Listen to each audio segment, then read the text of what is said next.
All right, that was We Will Worship featuring Kaya Mtetwa Ungi Zungezile. Welcome to Thriving in Abundance Talk.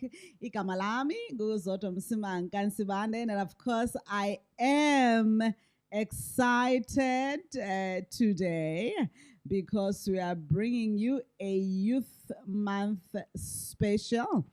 We are bringing you a Youth Month special. Bingeke sithole a guest edlula le esinitholele yona namhlanje in terms of youth excellence. In terms of youth excellence. Ake ngikwamukele ngikubingelele sibusisiwe. Ngipha amafayela. Kodwa ngizona ngoba ukhipha ifayile elihle. Sanibonani, and thank you so much for this invitation. It's been a long time coming. Yes. And it's really, really great that we can do it as part of Youth Month. You know my passion for young people. Yes. So to be here today is really, really nice. Yes, Really, this really is why. This is why you had to be here. Yes. And of course, you're looking gorgeous in your Zulu Madame kimono. Thank Yeah. you. And this is my second piece. Ziakala, draped in royalty, anchored in culture. Okay. Yazi before siqale nje ngiyafisa yazi because I know it's important that we say this because we want to encourage young people ukuthi it's actually possible, it's doable if you are focused and if you are ambitious. We want to inspire so that they can aspire to certain things. Ngiyazi ukuthi khona amabhodi lapha ohlala kuwona. Ay cha phela sikhuluma nge-leadership. Siphethe leadership webantu abasha. I know of the ICC Nkosi Albert Lutuli complex lapha eThekwini.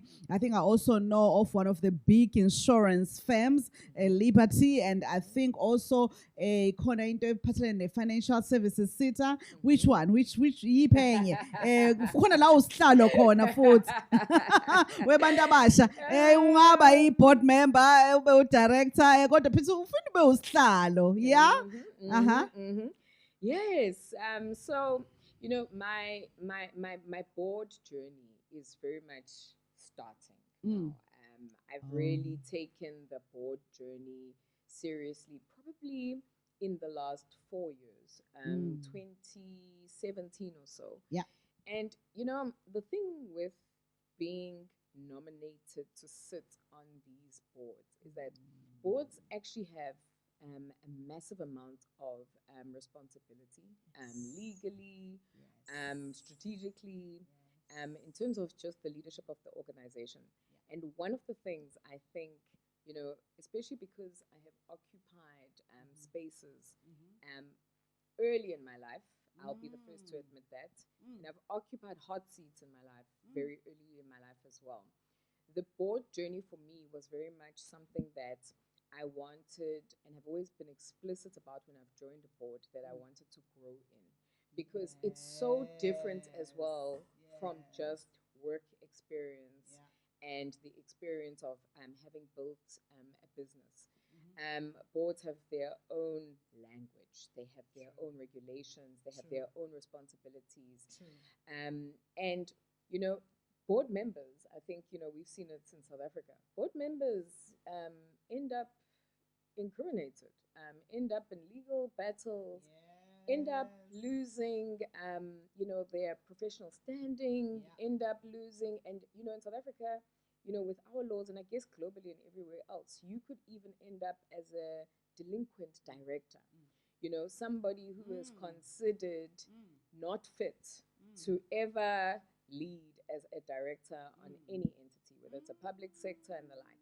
So, you know, I've never taken my growth into that space lightly, but also the reality of where we find ourselves as a country and an economy is that we have a lot of available boards. So there is a lot of room and a lot of seats at the top. But we've also got a problem whereby typically a lot of these boards are occupied, and these seats are occupied by older people, experienced people, by the way. I mean, I learned so much from the very experienced and older directors that I get to interact with. And it's not just what's on paper in front of us, just about, you know, building everything from credibility to building ideas, to building integrity, to building businesses strategically, and just thinking and mindsets. I mean, I gained so much wisdom from them. I mean, they've seen everything change. You know, they've seen how some of these companies started. They were there. They've worked careers, you know, in excess of, some of them in excess of the years I've been alive. So like more than 40 years careers.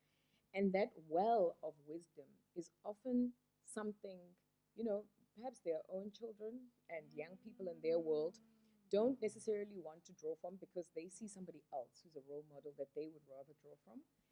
So they are so willing to give of their time, and so willing to give, you know, of our ability to draw. But they're also very curious about what young people like me think. So curious about what we think about the future, what we think about work, what we think about the economy, what we think about politics. And we bring like a very different and a fresh insight onto boards. But because, you know, once you start serving on particularly the more established boards, your listed boards, you know, the listed companies are often entities that have been built in excess of 80 to 100 years. They were there at the beginning of like the JSE. And that's 100 years of institutional knowledge that a young, fresh upstart like Usbusisiwe cannot arrive and believe they can overturn and radicalize and get rid of, because now we are there and we are at the table and we are moving in a new direction. You cannot lose that institutional base, because that institutional base allows us to even have a seat at the table in the first place. So for us, when we go into these spaces, you know, my learning so far has been, it's so important to understand the heritage of what you are invited to be part of. Because, of course, also with boards, you know, a lot of it is an invitation. So what are you being invited to from an institutional and from a heritage perspective? And that's why you almost spend almost the first 2-3 years on some of these boards, especially as a new board member, quiet. A lot of people don't believe that there's wisdom in silence. We live in such a loud world. So everybody's got an opinion on social media. Everybody's got an opinion in person. We woke, right? These boards, you are not going to learn a 100-year journey and how things are done and processes, etc. Especially if you're new, without listening. You have to be a good listener. Active listening. What people are talking about at the table and how to join those dots. And then you've got to read. You know, I was laughing, but as I came in this morning, I'm like, "Hey, bayobona ke kuthi bakithi gobe zokungalali." But you know, I think a lot of the thing also with these board responsibilities is that people often end up on the wrong side of things because you didn't know what you agreed to. You don't know what and you I mean, agreed we've to. seen it in South Africa. Charismatic CEOs. I have so many examples. From Steinhoff to the SABC. We shall name no names. We shall name no names, but they are publicly known things. Where a board can be swayed by a charismatic CEO. And then the question becomes how? But didn't these people receive a pack and information and ask questions? But baswewa, you've seen how ulwimi, yes.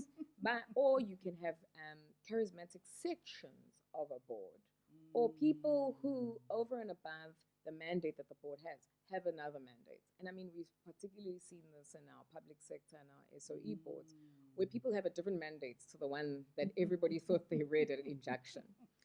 And as a board member, your first responsibility is to yourself, to your name, to your reputation and your credibility in that space. And then your next responsibility is to the collective. And often when you are in that room and there's group think and there's charismatic individuals and lobbies and things being pushed, it's very difficult to be a person who says wait, or a person who says, but can we consider this piece of information? But if you're prepared and you learn also past listening the art of asking critical and event turning questions, because sometimes you don't have to accuse someone of something and say you're wrong and you're doing this wrong. No, it's how you ask the question that reveals a piece of information that we engage on, and then everybody can see, oh, actually, we do need to shift how we're thinking and deciding on this particular issue. That will then ultimately land us with the result.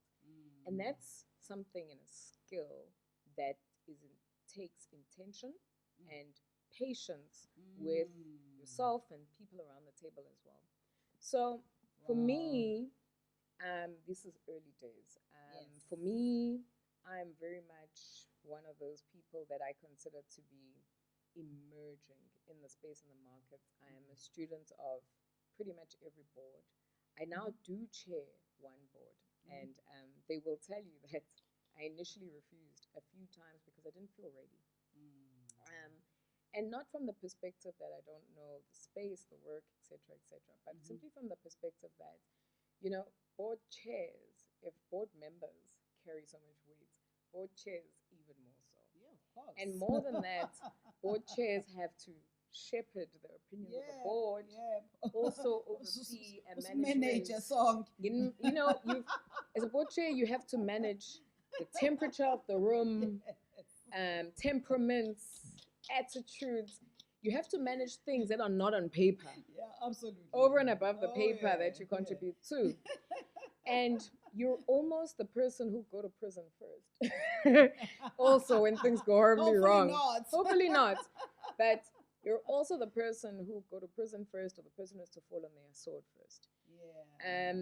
And that's big, that's weighty, that's heavy. Yeah. And again, that is also about, looking at, do you have the respect of your fellow board members? Because now you are being put at the front and you're being asked to lead. Do you, just in terms of your conduct, your gravitas at the table, do you have the ability to not lead people by the title? And I think it's so easy to get to a board and stamp your fists and make umsindo and show everybody ukuthi ngiphethe. Yeah. But as a board chair, you have to have a lot of influence. Yes. Not charisma, influence. And influence to help people think, influence to help people create, influence to also help people decide. And people battle with decision. So you also have to be the person who brings people to a result that then becomes, the thing you've resolved and the thing everybody moves on. So again, that's also now in this level a new journey for me. And one that is testing, one that is I'm learning new things, not just about myself, but I'm also learning things about, so there are different styles as well to deal with different situations. I'm learning. Because it's different personalities around the table. And also I think as a board chair, it's one of those where you've also got to be a person who's neutral. You're ultimately the person with a deciding vote, You're like almost, So you actually have to be someone who is decisive. You've got to be decisive ultimately, but you've got to be inclusive because you've got to hear the views of the table. You've got to hear everybody's ideas. You've got to be balanced in how you manage situations. You've got to be considered in how you create precedents and those type of things.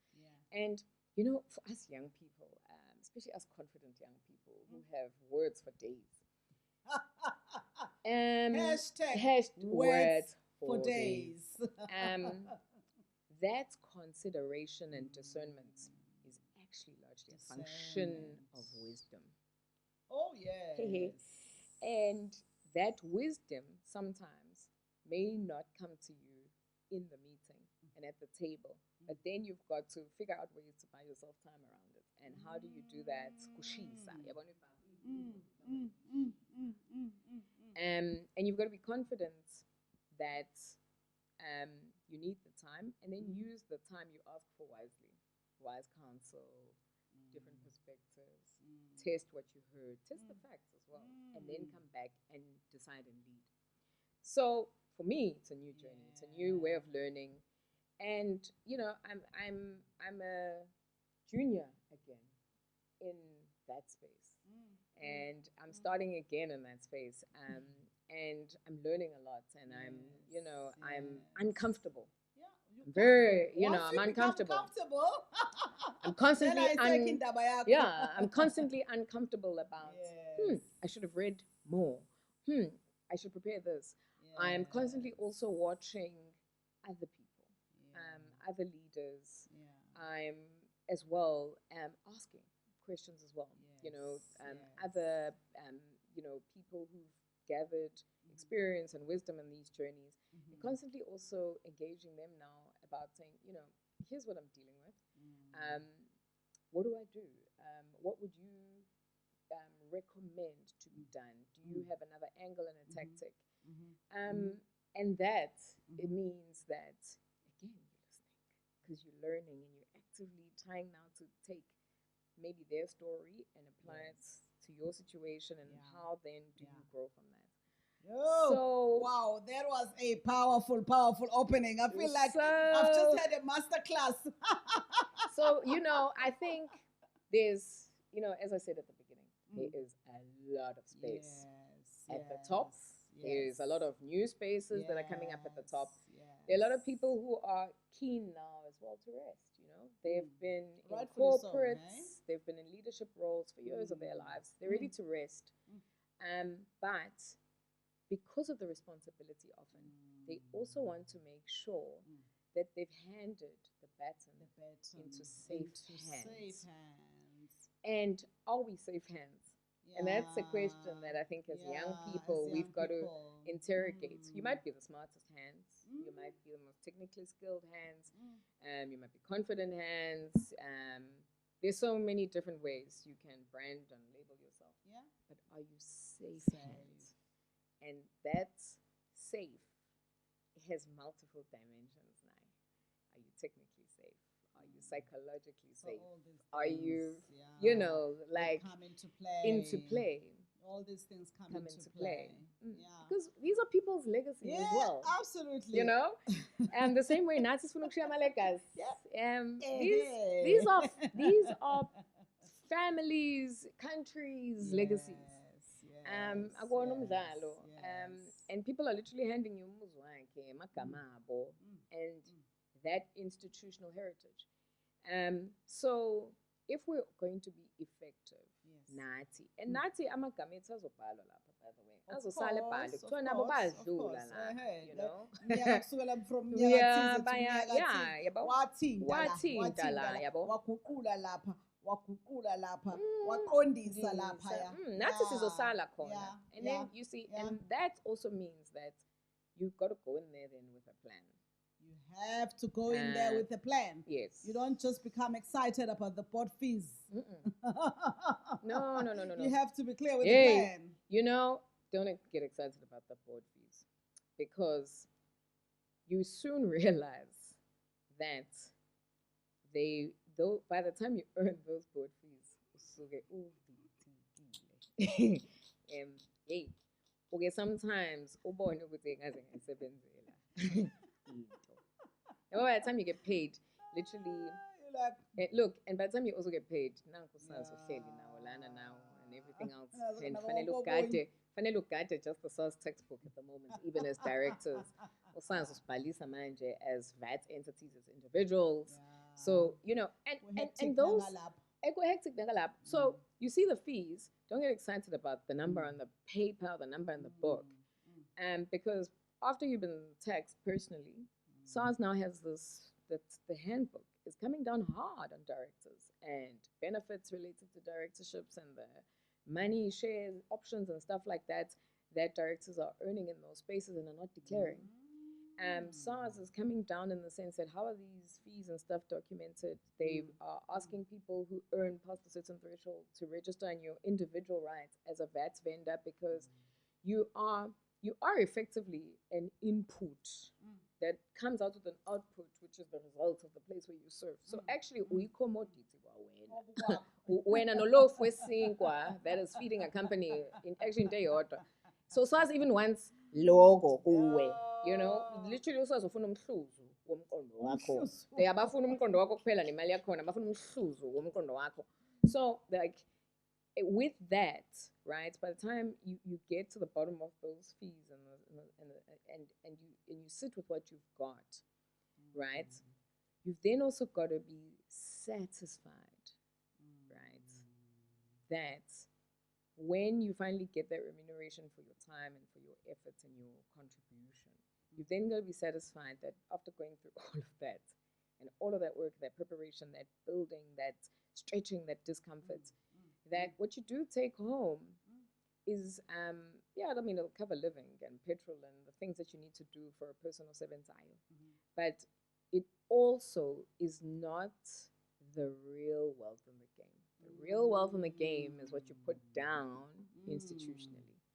This is living, it's inflation hedged living expenses. We've seen it in the past where people have 20 board directorships.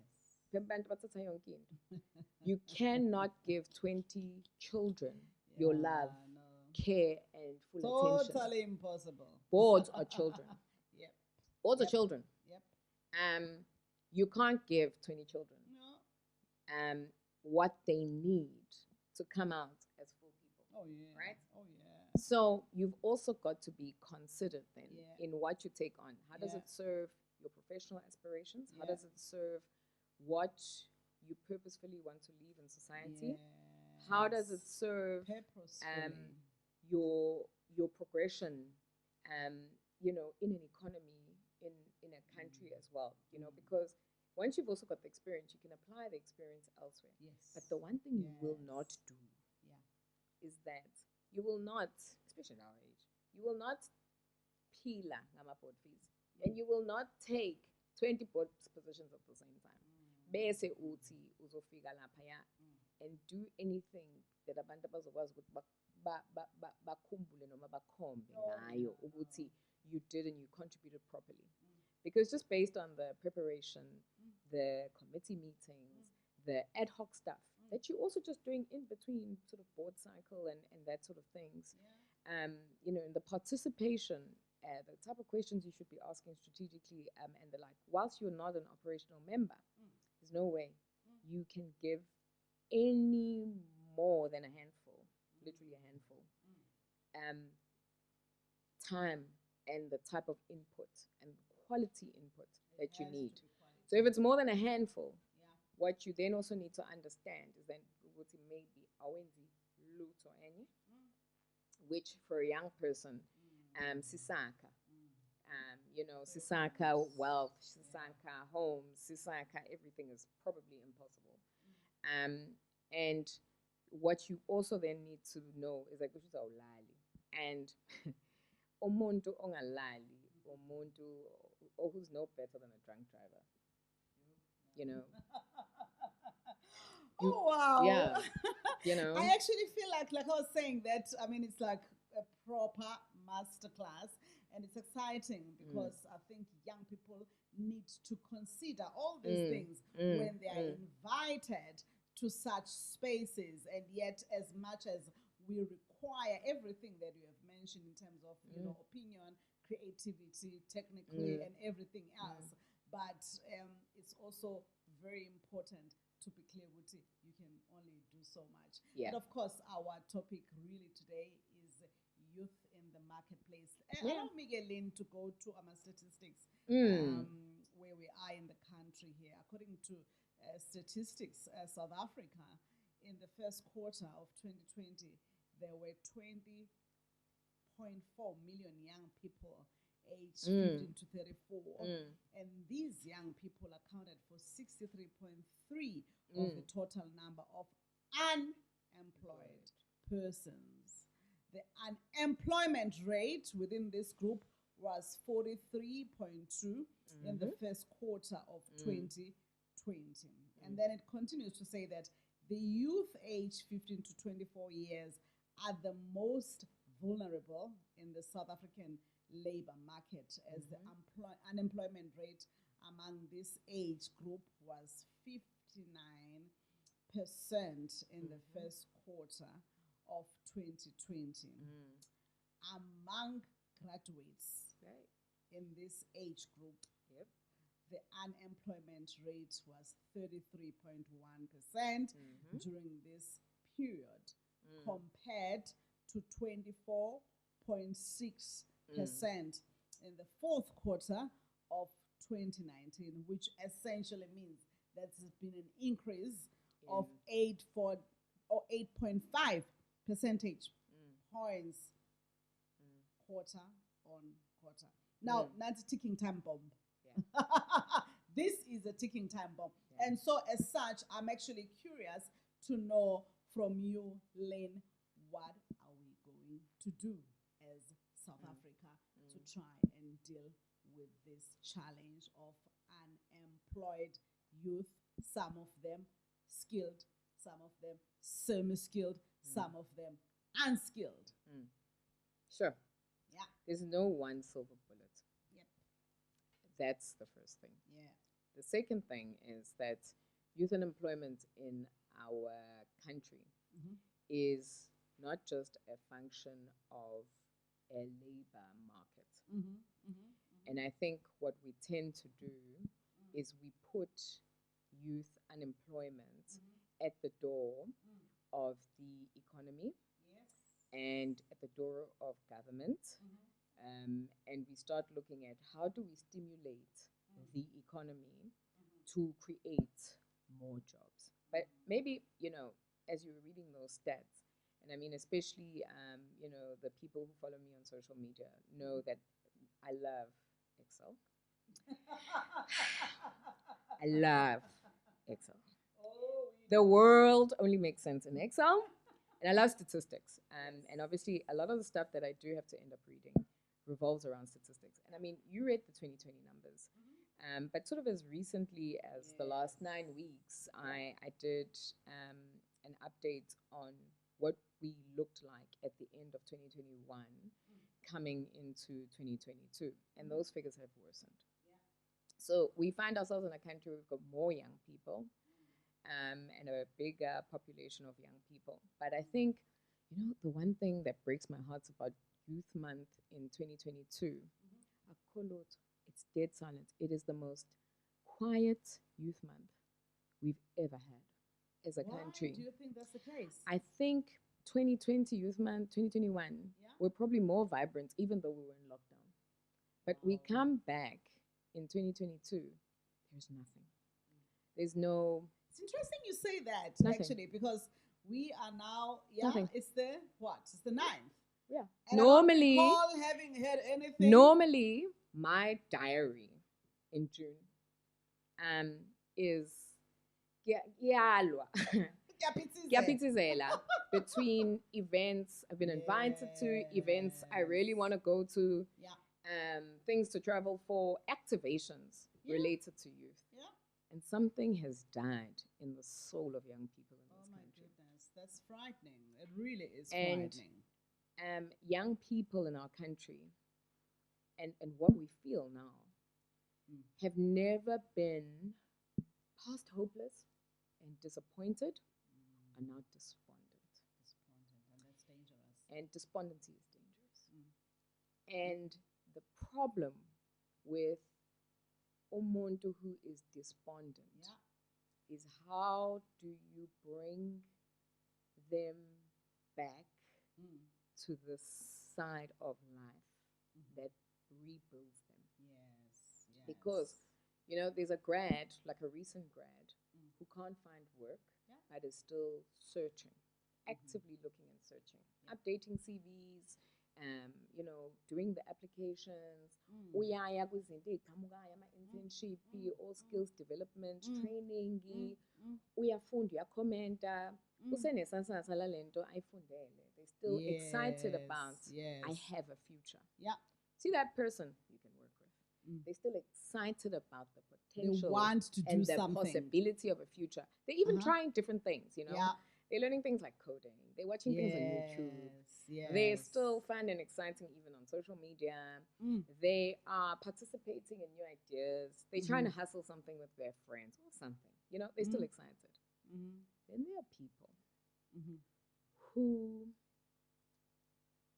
even if they woke up dead tomorrow, it wouldn't matter. No, my goodness. Now we don't want that. Fire. You know, we talk about the crisis amongst young people, the male and the men in our society who, you know, where we're seeing alarming numbers of suicides.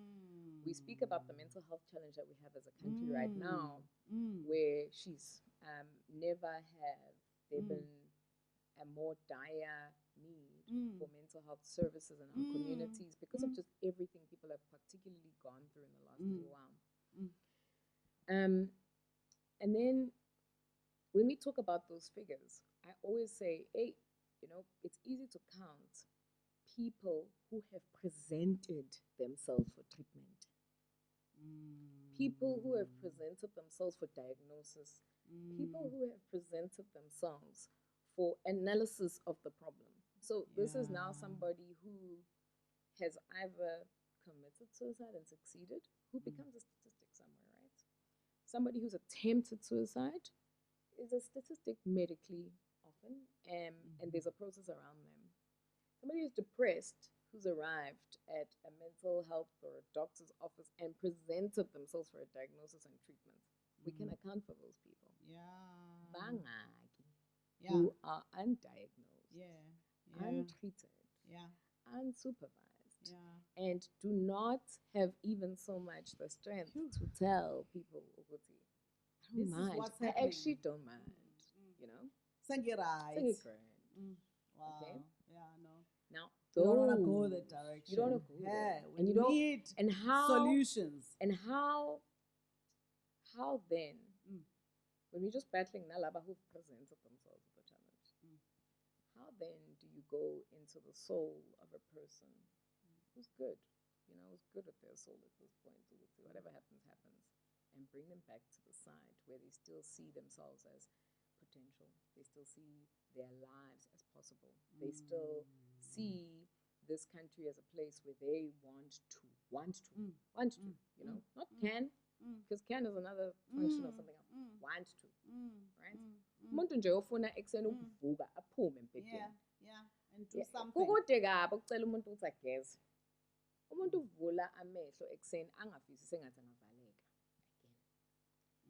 And the despondency that we see amongst young people in society, in our communities this month, the despondency, the anger, the hurting, just the bleeding, you know, we see in the words people are expressing online, speaks to this section of society that just feels like it's not going to happen. Now, structurally, if we look at that, right, and we give an expansion to that, it's because there are young people who are getting work. It's not as though there are no young people who are not getting work and are not educated, not trained, etc. Yes. Bakhona. And we see the numbers. Ingane ziyagrade. Kade si-excited manje sibuka ama-graduates UKZN, you know? Kusinwa kukikizwa. Ingane ziyagrade. Ingane ziyathanda ukufunda because they believe that is the gateway to prosperity for themselves, for their families, and ultimately the country that we're trying to build, right? Yes. Where it goes then structurally left is at the point then where now we have to consider what else is happening around those graduations and young people coming out of matric. Yes. And at the door of a market and a country, we've got very low absorption rates of people, right up to age 65, by the way, working. Sure, it gets better as people age, right? But akusizi ukuthi to start work at 38, 40 with no experience. When are you going to catch up with your peers who started working at 23, who are now 15 years ahead of you?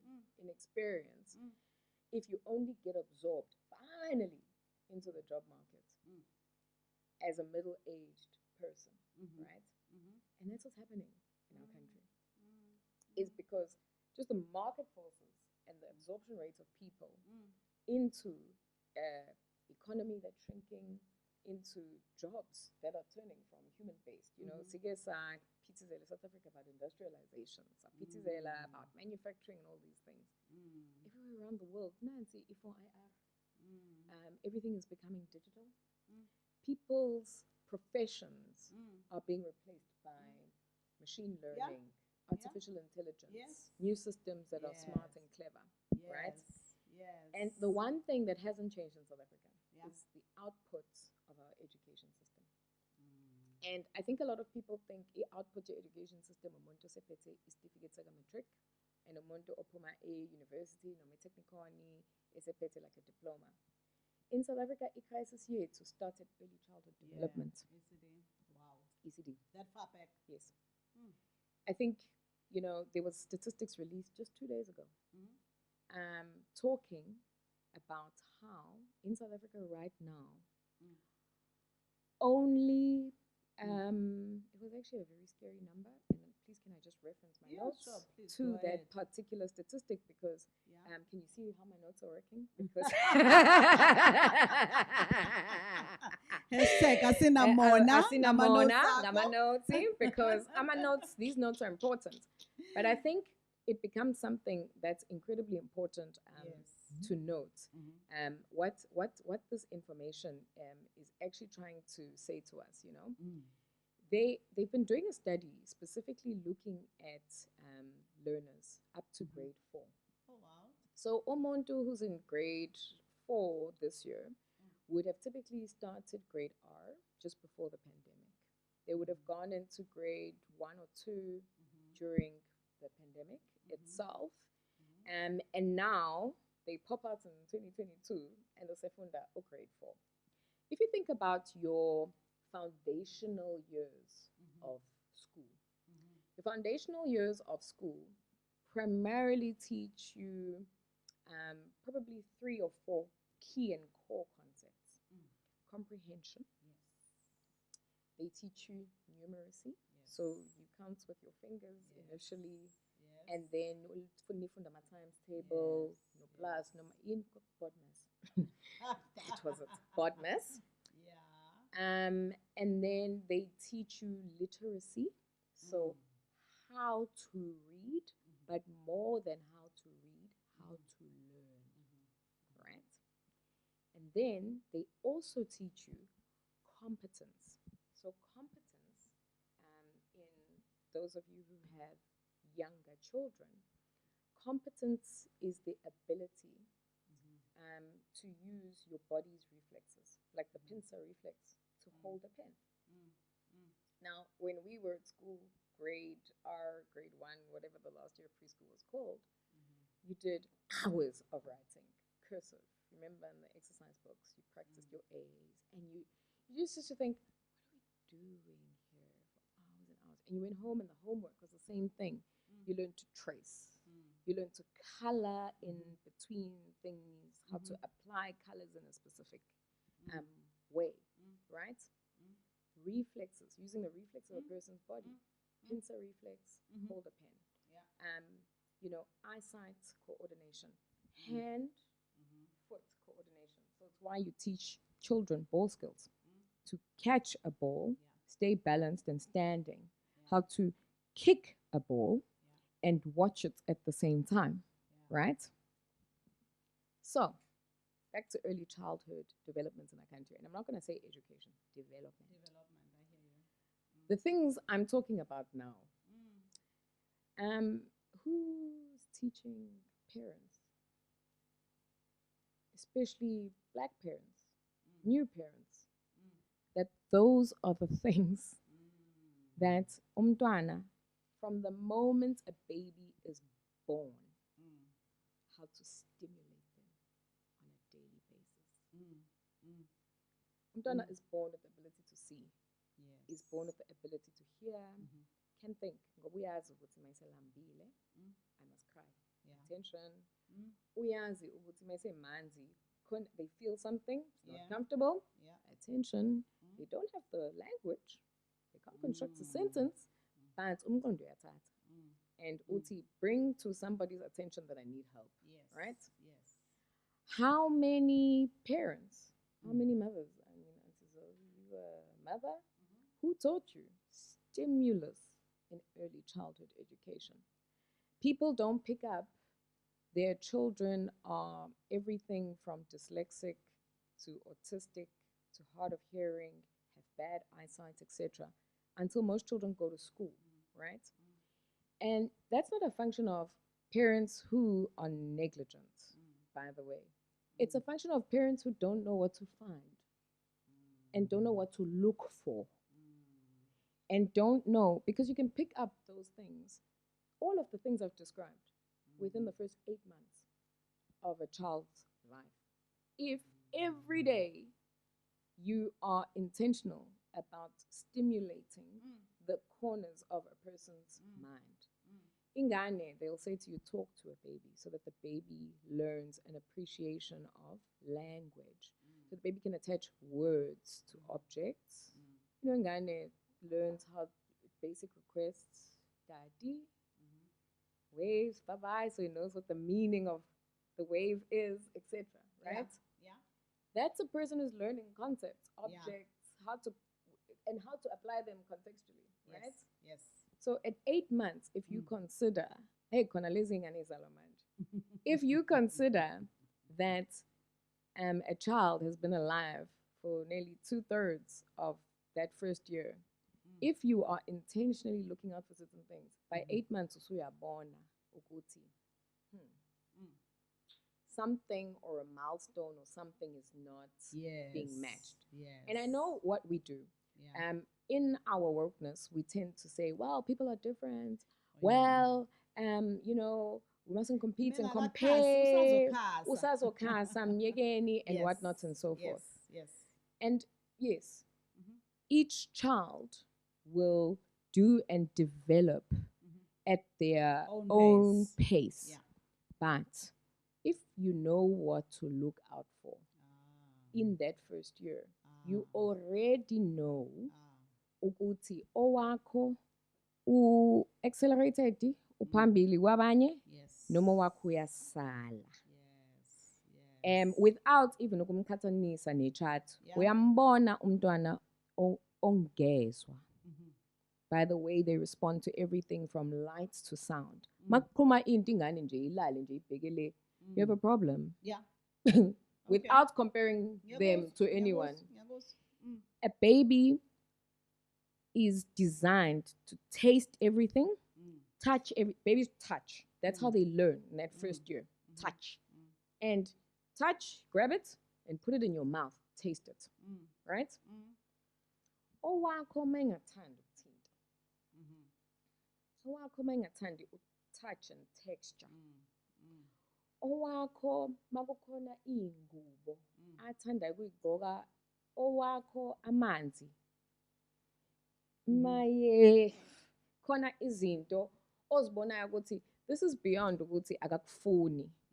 Lokhu kuyamtraumatize, uyamazi, uyambona ukuthi hayi lokhu kuyamtraumatize. Noma umfica even nabanye mhlawumbe kudlalwa ebhavini. Ngisho ingane wasabaye amanzi. Mase sibe khona nabanye namathoyizi bedlala, uba excited naye.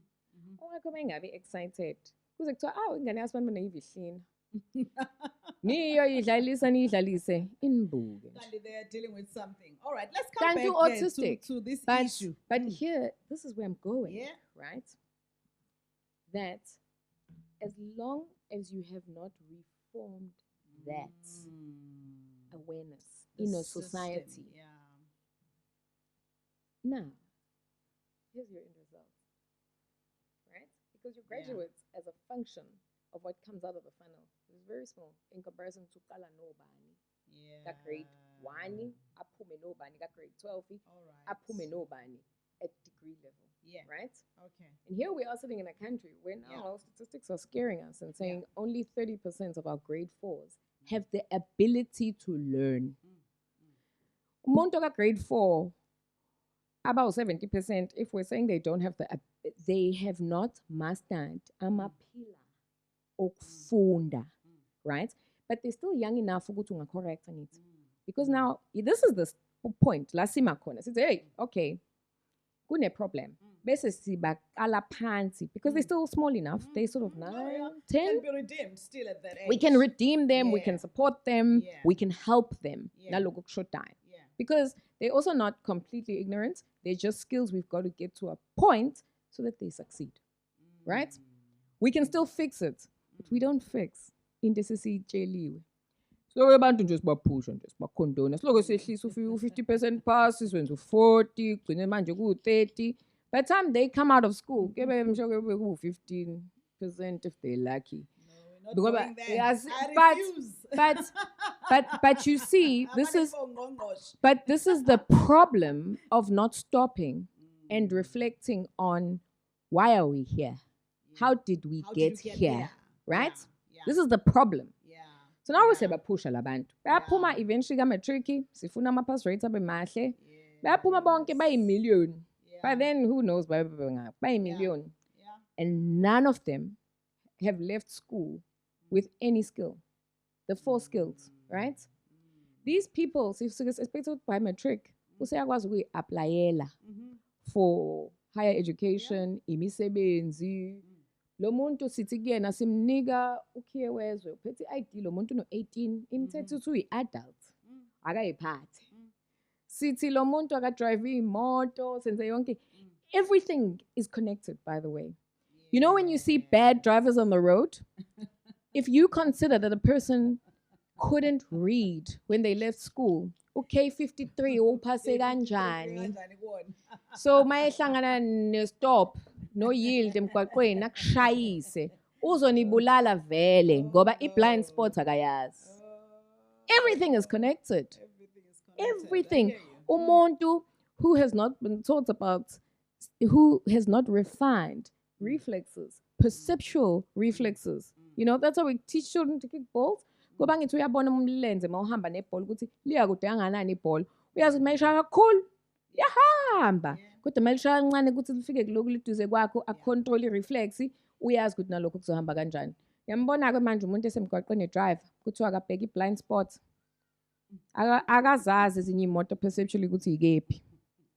Umuntu ongaza testwe amehlo sihamba nabo la emgwaqweni abasiboni. Ababoni ngisho beqa umgwaqo. Ama-pedestrians siyamshayisa because perceptually akazi distance phakathi kwakhe nemoto eza ngespeed esithile and ukukrossa kwakhe safely emgwaqo. Everything is connected. So when we ignore this, we actually fundamentally don't just ignore employment. We ignore just safety as well. Because everything is interrelated. Everything is interrelated. So now, when you ask okay. me now structurally, Yes. Guti, now what do we do? Yeah. Grade 4, we've got a number now. We've got a result. As When- you were telling and us now. Yeah. Somebody must Yeah. decide in Yeah. leadership, Yeah. Guti, I can turn these children's lives around. Because at grade 4, at 9, 10, there's just another 8 years Yes. before Still a while. baphume bazoba part of Lama statistics. Yeah. But you've got time now. And you've got Yes. something to work on, Yeah. right? Nalaba manje, abano 24. Just 8 years ago, they were 16. But because nobody took the time, bayaphuma manje kwifano. So let me say it this way. The time will pass anyway, and there will be a result. But what do you do about what you are seeing? And you know, we don't take data into account, right? The other thing then that we don't take into account of Yeah. because of where we come from, right? Yes. And our history, Yeah. is that in many instances, all these young people that we're now trying to account for, especially laba under 40, 45, are the first generation in their family to ever go into the formal job market. And I say formal job market. Before we were a democratic country, Black people had assigned roles in society. Or auntie, you know, bus drivers, civil servants, working in people's homes. We had assigned positions. It's only Abantu now who are sort of 45, who are now sort of this first generation that's getting PhDs, that's got double masters, that is also ascending into roles as CEOs and that sort of thing. But mawusumcheck lowo muntu kubo ungathola ukuthi kuleyo generation yakhe yibona abantu bokuqala in most of our families who went to higher education of any form. In fact, uthola ukuthi in most instances, most people under 50, right, from 50 down, are the first people in their families to even get matric.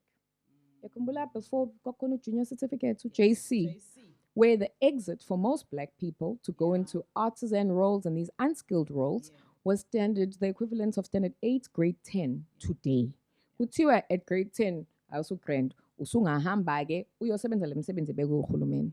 Today, under 50s have gotten matric and now exit. So it's very rare to find that. So if institutionally, I'm going to use this word again, in our society, we come from homes and communities where yonke lento iyinja khona. See already on the back foot to ezinye izizwe. And these statistics, by the way, show that. They show it in terms of how unemployment, whilst there's a big number for the country, but white people are less vulnerable, Indian people are less vulnerable, other race groups are less vulnerable, and black people, in spite of yonke, all this enabling laws, enabling systems, environments, and everything else. And then you have to say, okay, let's now go into what's happening then in community. The other thing that's happening in community related to education and training, and then people's propensity to want to move into formal work. Because of poverty. Poverty, I hate it. Poverty is evil. Like, it is. Poverty. But then it's our responsibility to do something about eradicating it. Poverty. Now, this is the time. It's our time. And poverty is like a mental disease. It's poverty, and what it does to a society may actually be worse than its outcomes, like mental health issues or suicide and everything else. Poverty is like top tier evil, right? And this is what poverty does, and what it entrenches in generations cyclically. Uma sikhule sihlupheka ekhaya kwangafa umuntu ngokuhlupheka kwethu.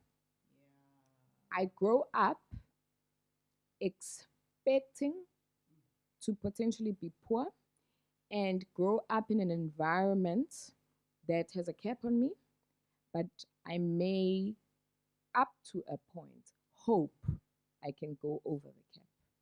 I don't intend to go over the cap. I don't see it possible because I'm born umuntu wenzile. So, and futhi la ekhaya lezi zinto mayikhuluma kuthiwa wewe wabona ngoba abawaqamba manga, you know, abawaqamba manga wabona ngoba. So nobody encourages you to break out the crab buckets, right? Yes. So I grew up because I'm a child. I have imagination. I watch TV, etc. I have hope, but nobody is fueling that hope. Nothing around me supports that hope and that possibility in me, right? I go to school, teachers, it's this and the next thing. So now I don't have safe spaces at school to learn. Libraries, now so when we're angry, I don't have places where I can discover and read about other worlds. Ikaya, nobody's ever read an encyclopedia. There's nothing, man, fueling this thing. Okay, so Nami eventually, I hit 18, saying him Dalala Kaya, won't come to the ID, and nothing because nothing has supported that I could be different. Mindset. Right? Yeah. So what we further have now as a country in that particular realm is where, you know, I read such a sad story, but it ended happily in February. A young girl, colored girl, here in Wentworth, who scored 7 A's for matric, but hadn't applied at any university in the country because she said it to Nana in the interview, it had never been something that was possible for people like me.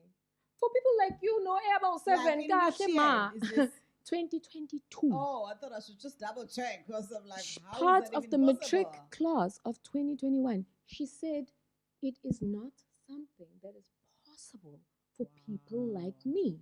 This is a child who knows what social media is, has seen what the internet can do.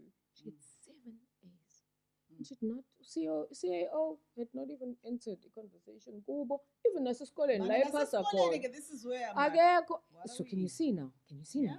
Yeah. Nasesikoleni, how guys, akusekho o-principal, akusekho uthisha, akusekho, how guys, akusekho ngisho umama wase next door, othi, hayibo le ngane ihlakaniphile. Yeah. I gade. Can you see now how society is legiselating at that level? Yeah. And now she passes. But she was getting ready to go look for work as a cashier somewhere or whatever. No, about 7. Thankfully for her, and thank you God for that. Yeah. Prominent members of the community hear about it from people in the community. Okay, uyaphi? Kuthiwa no, hayi sekuphelile. Kanjani? Iphi leyo ngane? Ifunakala leyo ngane. People make phone calls. They speak to UCT, they speak to University of Free State. Yeah. She gets admitted for actuarial science. Can you ever? I mean, honestly, and rightfully so. She with that passes. kind of She results. passes the competence because she's mathematically gifted. She got 100% for pure maths. Wow. But her answer to this is not. I'm like, okay, this is a problem. She's now studying XI on a full ride at UFS, right? But you see, she's now. We've got to make sure, and a whole society and a community of people must make sure that she gets through and out the bucket, right? Yeah. Because holidays, she's gonna go home. Yeah. And people are gonna be like, ufundani. And fanele manje achaza izinto zo advanced mathematics, nalezi or statistics 103 base UFS. And everybody is like, yeah. I'm glad you're saying it's a You know? beautiful story, because then also in her having had that opportunity, then he learns to pay it forward. He learns to pay it forward. She learns now also the power of paying it forward. And I guess her life is going to take a different direction. Yeah. But first, we must get her out the bucket. Yes. And then more than past and out the bucket, she needs to get employment so that she can prove to people ukuthi her potential turned into something that's possible. Because akusizi ukuthi simkhipha passing is ngamalengiso athola ukukhuma somlado bese sohlala ekhaya. Yeah. All right. Oh, this is amazing. This the story of this young lady.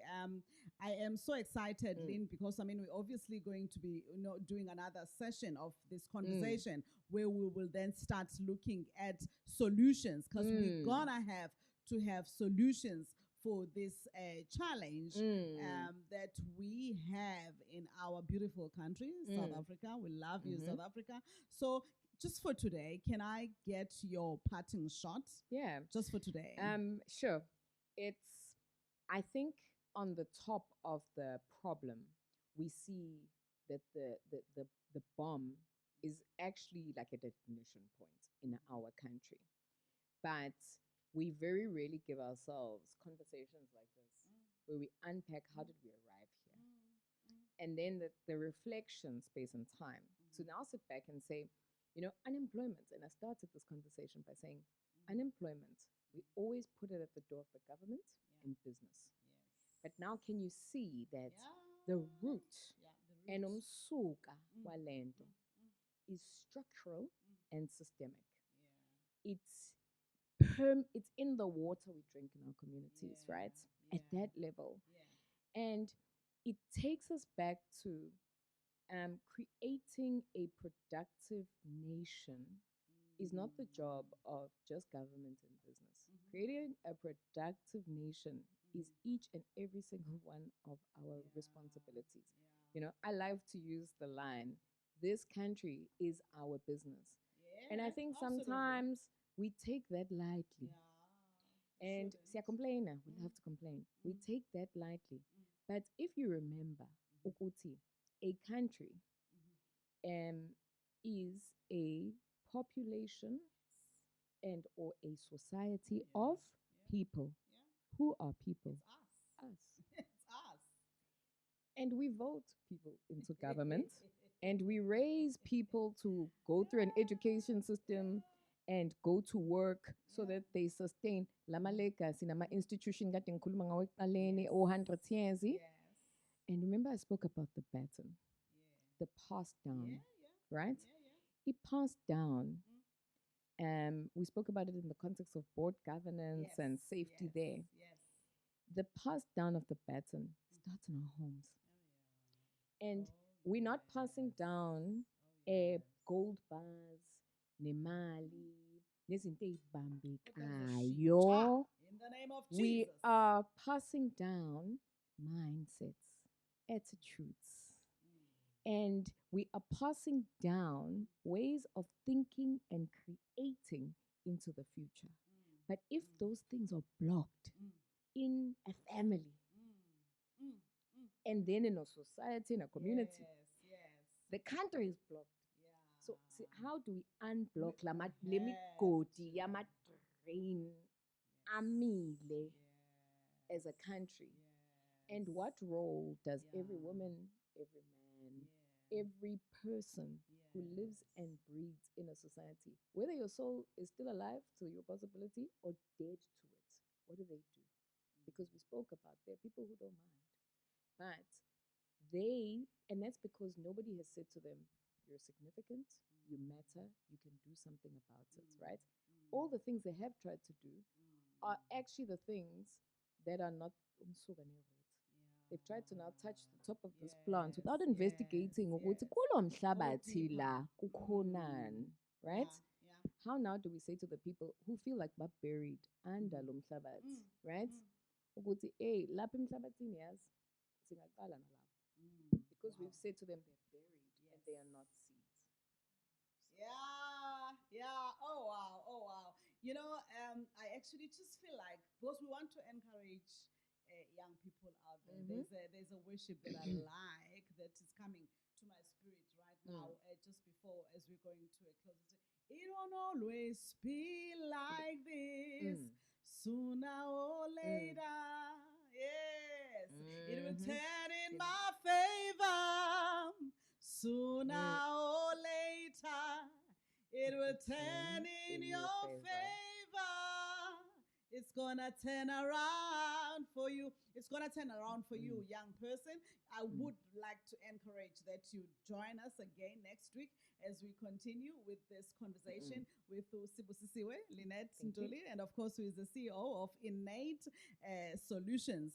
Igama lami nguZodwa Msimang Nsibande signing off for today. Ngiyatholakala on Vibe FM on Wednesdays at 9:40. On Wednesdays at 9:40. Thank you to the team, a producer, Busi Shabalala, Busi Kumala on the technical, and of course, Angel Mkize on the hospitality side. God bless South Africa. God bless Africa.